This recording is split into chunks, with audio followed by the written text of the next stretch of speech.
So I really don't mean to pick on Nicholas Mueller all that much. Hi, Nick. How's it going? It's just he has some of the more interesting comic book takes and discussions on Twitter right now.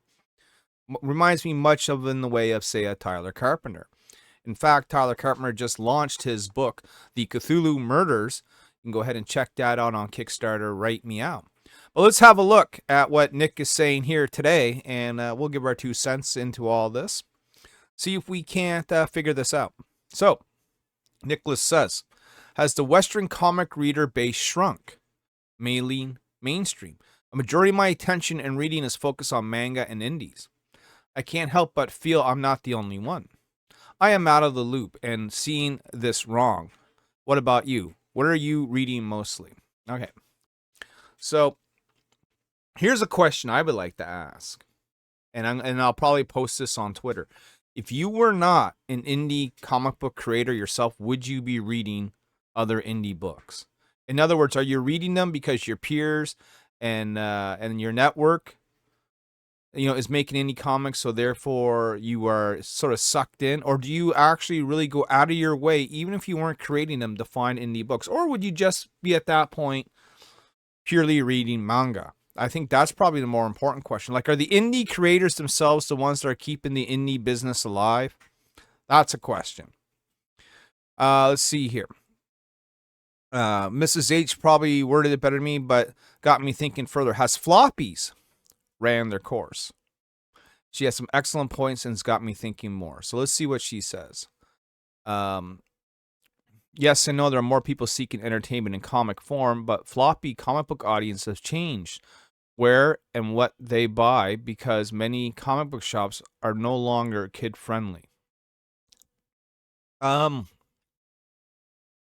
don't know about that one. I mean, I know in my comic book shop they definitely have a kids only section.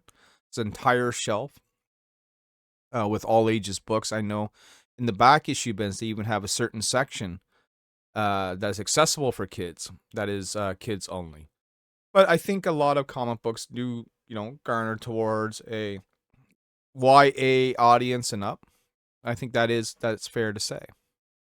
I think the market needs to shift focus to a graphic novel or trade paperback series to collect as a run in a book. Right, but in order to get those omnibuses, those trade paperbacks, you need the work, right? First, and you need that work to sell first. Is usually how it goes. You do 4 or 5 issues, whatever. You put it together as a trade. It's how it's been.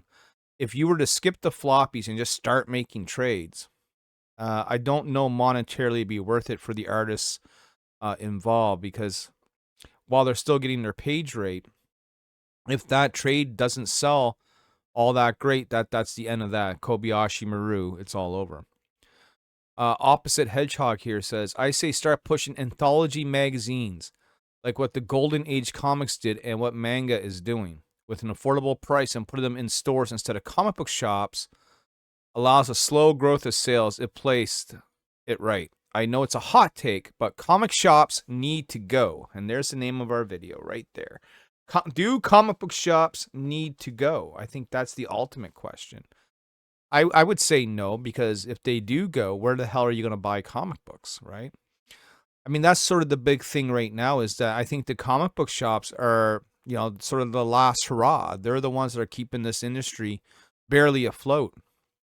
As far as the mainstream goes, you can always, buy your comics through crowdfunding, but, that monthly dopamine hit would be gone, because crowdfunding books are often months, sometimes years, John, years apart, So I don't want to see the comic book shops go. I think that would be fucking brutal. Excuse the cough. Let's see if there's more chime in here. That would actually make sense. Bringing stuff back to the roots, like detective, action, other old school ones, but then you risk upsetting the collector market side and how they enjoy things. Maybe I can be off there. No, you're not off there. Look, anthology comic books is a great way to sort of get your foot in the door, right? Antarctic Press runs them, Exciting Comics, Planet Comics, Jungle Comics, etc. You got a short story or maybe even a longer story that you can chop up in the minis, into parts, and put those in the anthologies just to get your foot into the publishing door. I think is fantastic. But what I really think, though, is I don't think people are very interested in buying their stories, in piecemeal. That's just my 2 cents on that. Whatever it takes to put comics in a healthy place. Risks like this needs to happen in order to rebuild comics back to its sales prominence. I know everyone will hate that, but if managed well and wait a few years, things would change for the better when taking a big leap of faith. Based on what evidence? I don't think that would work at all. I think if you really want, really want kids to buy comic books, younger audiences to buy comic books, you gotta do 3 things. A, you gotta bring down the price somehow, some way. They gotta be a couple of dollars cheaper. B, you need to restart, and I know people are going to hate on me. This is my hot take. You need to restart everything, right? So wrap up all your current storylines. Then you're going to do a massive reboot. And this massive reboot should be aimed towards the younger audience, okay? And,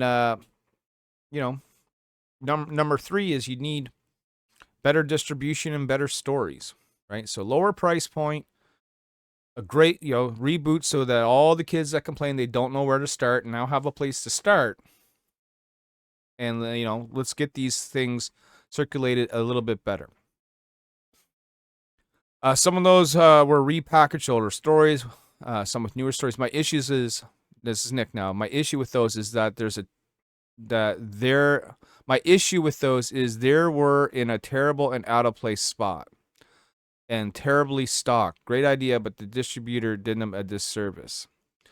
He's responding to this. DC actually tried this. Remember seeing some in Walmart several years back? I'm guessing it didn't work because I haven't seen any in a long time. Yeah. I don't know if Walmart's the place to sell comic books. I mean, I guess anywhere is good, but I'm thinking more like actual bookstores, like your Barnes and Nobles, your Chapters, things like that. Magazine racks, Amy here says, true, but magazines are somewhat on the decline. Be sure Mad Comics had to stop. Disagree on that front. Formats can change depending on the push from the publishers and where they place the content at. So far, the only comic magazine I've seen is horror-based right now. I think there are 3 right now. I think that's a horrible idea to just go anthology magazine-based. I think that idea is destined to fail immediately. I don't even think it survives the first year.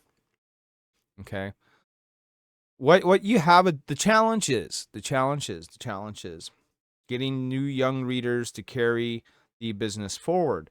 Because if we don't get new readers, if we don't somehow convince the teenagers who were like me back in the 80s to go in and discover and buy comic books, then I think the ship does sink with my generation. I don't know. Let me know what you guys think, man. How do we, age-old question, right? How do we save the comic book industry? And do comic book shops need to go? That is the ultimate question here. We'll talk to you real soon. Peace.